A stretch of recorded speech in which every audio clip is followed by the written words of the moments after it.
You cut hair in VR, but really fast. No, seriously, that's the game.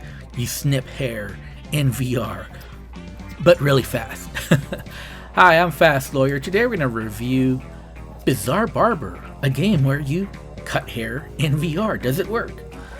Well, let's talk about that. This is a game released on the Steam store for the HTC Vive, Valve Index, and the Oculus Rift. It normally retails for $11.99. It's been on sale for 33% off.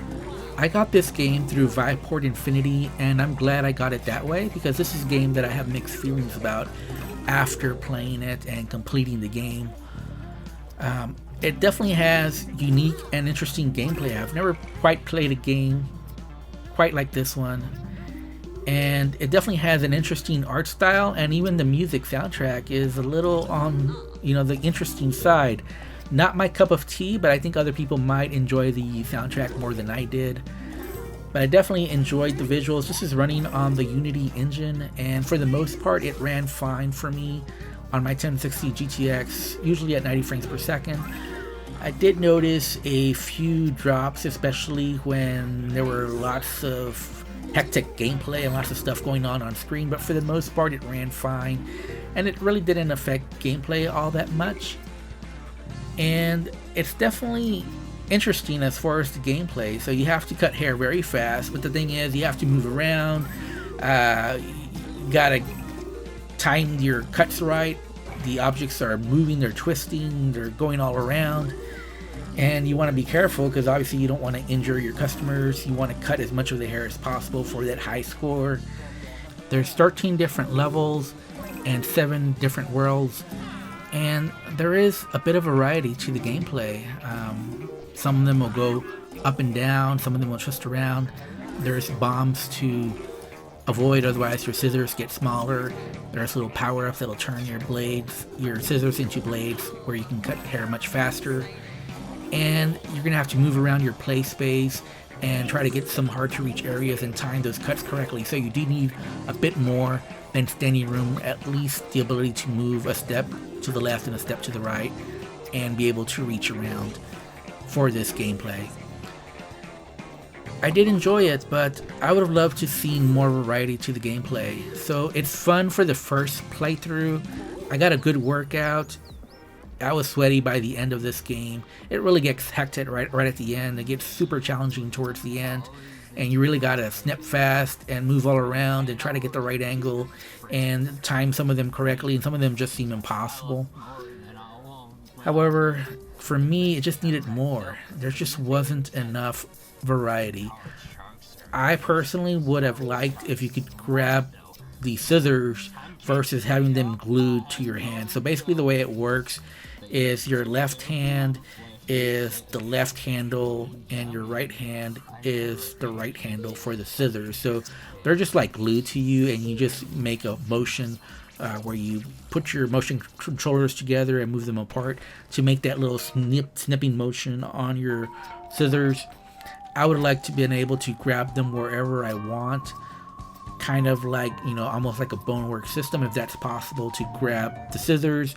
And I would like to see other tools. Now, there is a bonus power-up where your scissors turn into like a blade and you're able to cut faster, but I would have liked to see just different tools you use versus just that power-up.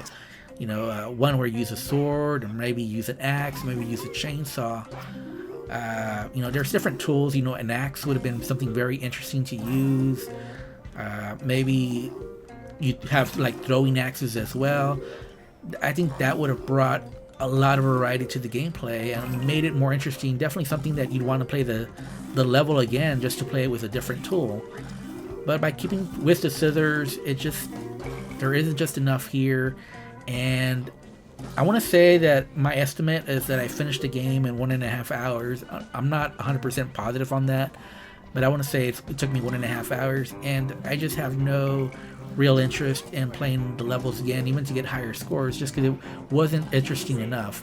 Yeah, I had fun the first time because it's unique, it's interesting, but there just isn't enough depth here to make you want to play a second time, at least not for me personally.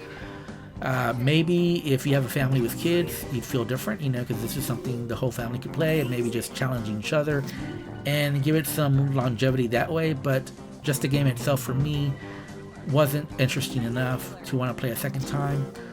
The only bug that I experienced, and I'm not sure if it's really a bug, it's definitely an issue, is when I had to do several haircuts in a row, it seemed that they always left a few hair strands on there.